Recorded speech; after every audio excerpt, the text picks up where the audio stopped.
and welcome here to TalkFCB, and welcome back to the channel here today, guys, where I can guarantee you are feeling very, very good indeed. It always helps coming into Monday, having scored 7 at the weekend. And we're going to be talking all about our win over Valencia, the really impressive individual performances that we saw, everything that we can get excited about, really, based on that display. But we've also got the very, very big debate that's going on surrounding the goalkeeping situation at Barca, involving Szczesny and involving Inaki Pena. Plus, coming up today, Barca's January target, Marcus Rashford, has been heavily criticised by his own coach. We're going to be looking into those words and what we as Barca fans should make of those. It is all coming up for you. I hope that you're doing well. Now let's do this. Because of course, guys, make absolutely no mistake about it, last night was absolutely scintillating from Barca in front of goal. And what's incredible here is not only is that the second time in La Liga this season that we've hit 7 past an opponent, but in terms of our era here under Hansi Flick and what he's really started to build this season, we have played 32 games. We've now surpassed 100 goals. I mean, that is absolutely extraordinary. I mean, we've only just passed the midway mark of the season. 32 games, 101 goals. And what you'd have to say about Hansi Flick is that he is ruthless there. He is absolutely ruthless. I mean, even yesterday, inside of 15 minutes, we're 3 goals up, but there was absolutely no sense of stopping here. There was a real urgency to score more and more and more. And one thing you've got to say under Hansi Flick is that no matter what kind of game we've experienced, it has never, ever been boring. And last night was absolutely electric. And I mean, where do we even start? Where do we even go in terms of talking about some of those individual performances? Well, let's start maybe with Eric Garcia, because I think here this is the perfect example of why Hansi Flick was not only intent on him staying, he wanted Eric Garcia to stay, but he ultimately demanded it in the end of the board. There were offers coming in for Eric Garcia, 10 million euros or so, but I think it's quite clear that would not have been a good move. I mean, 10 million, rather than having a player in our squad who can actually contribute here, who can actually come in and help. And Flick spoke yesterday after the game about how Eric Garcia can play, depending on the situation, depending on the game, so many different kinds of roles in this team. And he said that he really does add stability, and that is exactly what we saw yesterday. I thought he had a very, very good game at centre-back, and to be honest, this is the ideal game for him, in my opinion, whereby there's not too much pressure on us defensively. It's not as though Valencia there were really causing a lot of problems and threatening us with their attack. And I think then that means that Eric Garcia, he's got time on the ball, he's got space there to operate in, and he is very, very good there with the ball at his feet in terms of playing out starting moves, stepping out of defence as well. And you can't argue that he is very, very comfortable in that style, and he can certainly play a part, he can certainly play a role when the game dictates that there, when it is a suitable moment, a suitable opportunity for him. And yesterday was the perfect example of that. But speaking though about ball-playing defenders, well, can we come on to talk about Pau Cubarsi? We have to talk again about this young man who has very recently turned 18 years old. Now, I need to constantly emphasise here what he is doing. And not only what he's doing, but how he is doing it. Because you look at it yesterday, for example, the pass that he made for Fermin Lopez's first goal, that is unbelievable there. I believe the best playmaker in the world of football there, the very best midfielders, they'd love to make that pass. They would be absolutely overjoyed to make that assist. You've got Pau Cubarsi, a centre-back, doing it like it's nothing. He made it look absolutely effortless there. Just whipping that ball there, finding the angle in behind. It was extraordinary, but it's not just about that. It's not just about what he is doing, but it's the position in which he's doing it. Because let me just say again, performing as he does, performing and the stature that he has at centre-back, at his age, it's not normal. The calmness that we are seeing, it is simply not normal. And we've received a perfect example of how hard it is. Because at the weekend, guys, did you see there Man City against Chelsea? They got Kazanov, a brand new signing there coming in at centre-back. A very talented player. I'm sure he'll go on and have a good career. Signed for 40 million euros. Now, he's 20 years old. He is 2 years older than Pau Cubarsi. And yet he comes in there, again, playing in a system with real demands there, real pressure on them at Man City. Look at the pressure he felt. I know it's his debut. I know that, of course, he's still learning about English football, etc. But look at the daunting factor of playing at centre-back, how demanding that role is, how really scary it can be at times, especially when you're forced into mistakes. And now that makes you understand. That should make everybody realise what Pau Cubarsi at Barcelona, in the biggest of games, in Clásicos, in big Champions League matches, at 18, and he's been 17 for much of it, how he has handled the pressure, what he is doing on a weekly basis, it's staggering. It is extraordinary. And honestly, everybody, and I mean everybody, should be talking about this. But there were, of course, plenty more impressive displays last night. And we've got to talk as well about Fermin Lopez there, one of the players of the game for sure in yesterday's match. And I think for him, he really, really needed this. He needed this kind of moment in front of goal. He needed this kind of confidence booster. And he openly said after the game, I did need it. I really, really did. He said, I had a difficult start to the year with injuries. It was a really important game for me. And I think now for Fermin, he had that late arrival back after the Olympics. He's had certain injury problems as well, disrupting him. He's been played out of position at times too. Is this the moment now where he can arrive this season, whereby we see the impact of Fermin, the player, the potential that we all saw last season? Because looking at him in front of goal yesterday, I mean, the way that he took that first goal, yeah, it was a brilliant pass from Pau Cubarsi, but the finish too was absolutely electric. Now, that's the kind of finishing that we saw from him last season. So clinical, so ruthless there in front of goal. And if he can bring that kind of quality there, of course, he was in the right place at the right time for the second goal. He got 2 assists as well on the night. If he can bring all of that consistently here, he will play a part in Flick's team. I do see him as a player who can thrive under Hansi Flick. I do see him as somebody there who really suits the style of play. So I've wanted to see this from him. I've wanted to see him sort of catch fire. Is this the moment here? Is this Fermin Lopez saying, I'm here, I have arrived, I am back now, my season starts here?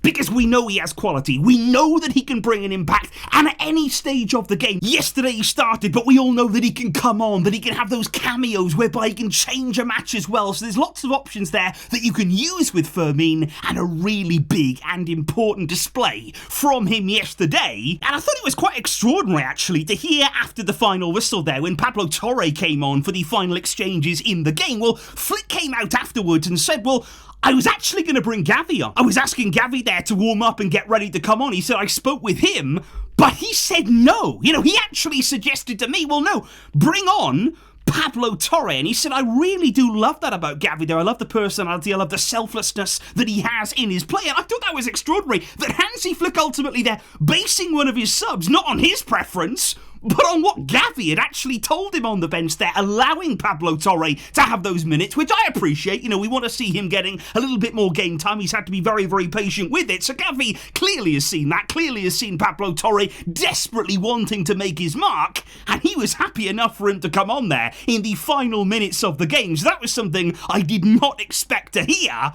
But we have to talk about Frenkie de Jong too, because obviously with Frenkie, I think in recent weeks, he has been growing. He started to re-emerge again. He had that period where he was very much out of the team, out of the thinking of Hansi Flick. But then he had 90 minutes against Betis. Then he came on against Getafe. Then he came on against Benfica, where I thought he played well. And that I was not surprised at all that he started this weekend. It looked like a game that really could suit him and that I thought he would be in the lineup. And then I think, again, just like with Fermin, he needs these kinds of games. This is a very, very important match here for Frenkie to get that confidence, not only back in his game, but back in his body as well there, to play a lot of minutes again, to really be energised in that midfield. That's the way that we want to see him. We want to see him making those forward runs, getting forward there, covering a lot of ground in that midfield role. And I think he took his goal very, very well indeed. A good run into the area. He takes it down well, uses that strength. He's got great attributes. We know with Frenkie de Jong, he's got a great profile. We just have to see him using it here. And it was a really, really important game just to get that confidence going for him. Now it's going to be interesting to see what happens, where we go on from here with Frenkie, how much he's going to play in those weeks to come. Is he going to start to establish himself back in the team? There are big and important games to come. It's going to be interesting to see, but we want to see that fight. We want to see that quality shining through that obviously we all know that he possesses, because then thinking about confidence there, thinking about how that can really impact performances, well, just have a look right now at Ferran Torres, and throughout the season so far, he is a player playing with confidence, it seems, and again, Flick is trusting in him to lead the line. Yesterday, I wasn't really disappointed to see him in the lineup, Lewandowski getting a bit of a rest, and I do like when Ferran is in there, our mobility as a team. I feel it does improve. It was the same when we played with Olmo as the false nine there. I like the speed that we can play with. I like the way that we can move around and really combine there in those tight spaces. And I always think with Ferran, you come away from the game thinking, okay, he scored a goal. He did well. Really good finish, you've got to say, from Ferran on his goal. But you always come away with him thinking, you could have had more. You could have definitely scored, and he should have scored more in the game yesterday. But that is ultimately because he takes up very, very good positions there. He's always making good runs. He's always very much on the shoulder as well. We like to see that at Barca from our number 9. And you've got to say throughout this season, whether it's been off the bench, whether it's been in games like this there, Ferran is contributing to the team. Flick is very much valuing what he's seeing from Ferran. He's very much enjoying the kind of impact that he's able to make. And I think ultimately, guys, what you're looking at here, the kind of players that we talked about today and the way that maybe we can get that confidence really going in the squad, this is what we want. We really do want here, looking at our squad as a whole, the depth that we have, these are the kinds of players that we want showing themselves. When they're given an opportunity like this, when they're brought into the starting lineup, when they're brought on in games, you want them firing. You want them really going out there and busting a gut to just show what they can do. And I think yesterday, they could all be very, very proud. They all very much made their point. And of course, with Barca though, what we have to say and what we have to emphasise here, as much as it was a brilliant win, 7-1 against Valencia, absolutely phenomenal, what we need is consistency. Because far, far too often in the league this season, and this is why we're trailing in the table, we have these 10 out of 10 games. We have had more 10 out of 10 games in La Liga this season than any other team. Our peak level is beyond everybody else.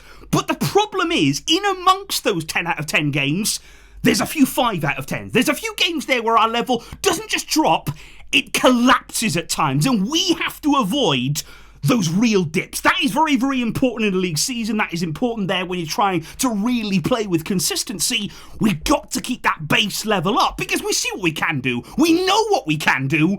And it's extraordinary. However, guys, one of the very big debates, one of the very big talking points after this particular game, again, it's all about the goalkeeper. Because I've got to admit, I was very surprised when Szczesny started this game. I was very much expecting here Inaki Pena to be back in for the league games, and I think it was a real statement from Hansi Flick to start Szczesny, and he actually said before the game, the reason why he's starting is because with him as a goalkeeper, we haven't lost yet, so we're going to keep playing him, keep starting him. And then he said after the game, Szczesny will also play in midweek against Atalanta, which is really, really interesting here, because in the space of a few games, Pena has gone from being the undisputed number 1 to being nowhere in this team. Suddenly Szczesny has really taken over. And of course, even yesterday, I know we won, I know that we only conceded 1 goal.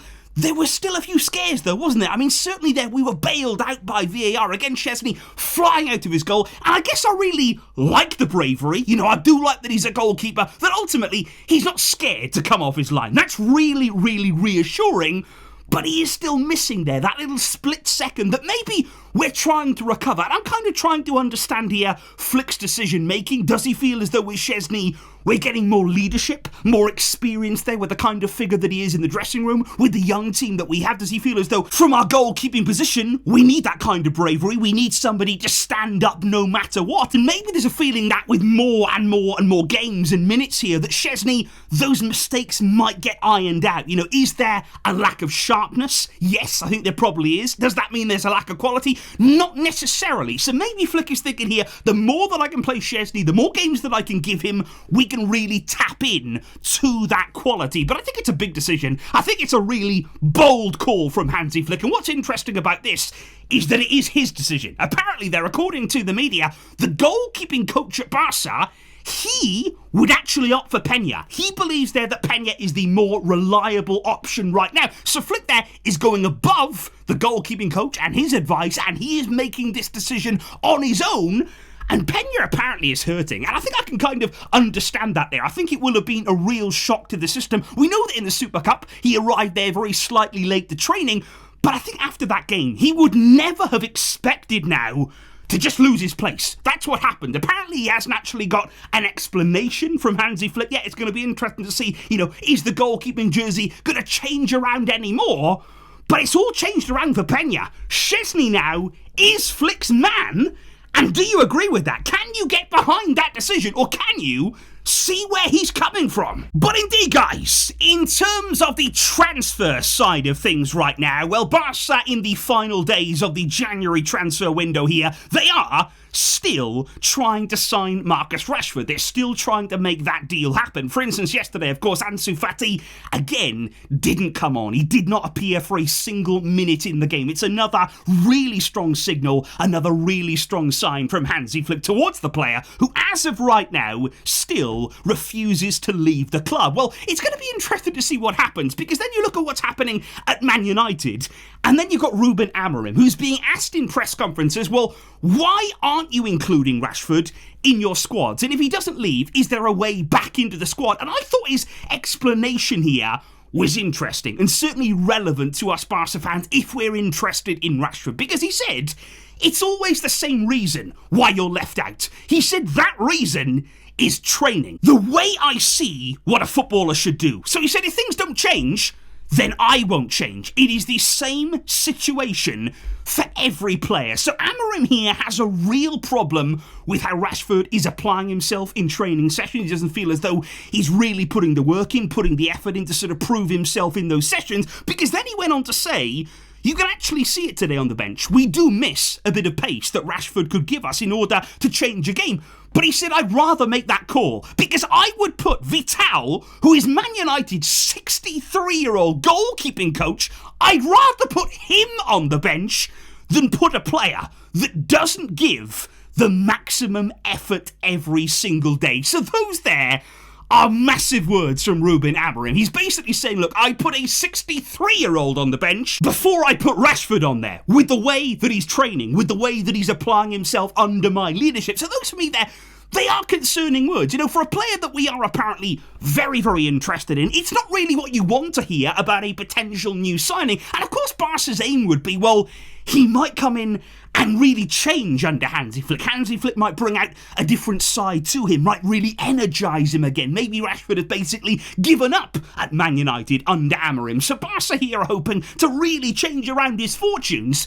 But that's why this deal is a gamble. That is why ultimately here it very much is a risk that we would be taking on. Things are not going well for him at United. They are not really looking good in terms of his work ethic. And guys, what do you make of those quotes there? What do they make you feel with regards to a potential move for Rashford?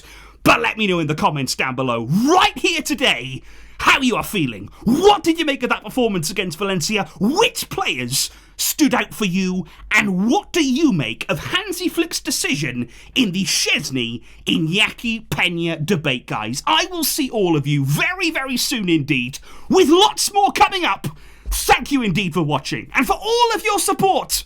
But until next time, as always, Vejska, Barça.